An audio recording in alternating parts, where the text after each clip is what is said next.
Hey everyone, it's Dr. Walker. In this video, we're going to go over an example from v038 on work done by a constant force. In the video, we defined work as the product of the force in the same direction as the displacement. For instance, if we had a diagonal force F, but our motion was in the x direction, then we said we're going to find a component of the force that is in the same direction as our delta x and multiply the two together. I also introduced in the notes a more general definition of work, which is that work is a dot product of F and delta R. And this is because our motion does not have to be along one direction.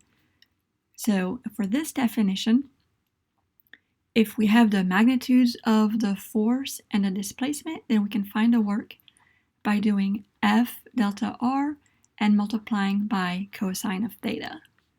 But if we don't have the magnitudes of the vectors, then we can just perform the dot product, which involves multiplying the corresponding components.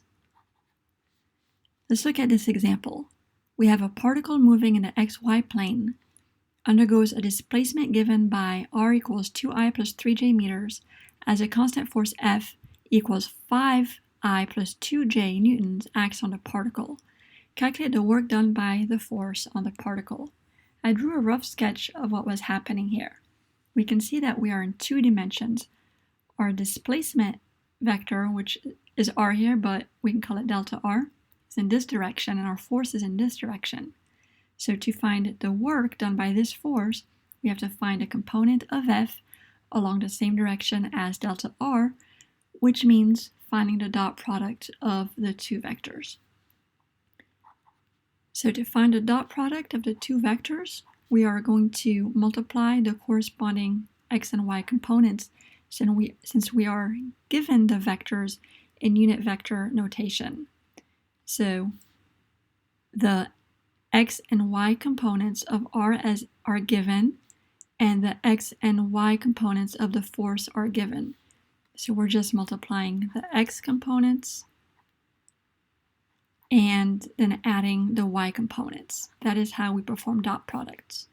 So we're going to do 5 times 2, which is 10, plus 2 times 3, which is 6. That will give us a total of 16 joules for the work. Remember, work is a scalar and it does not have a direction.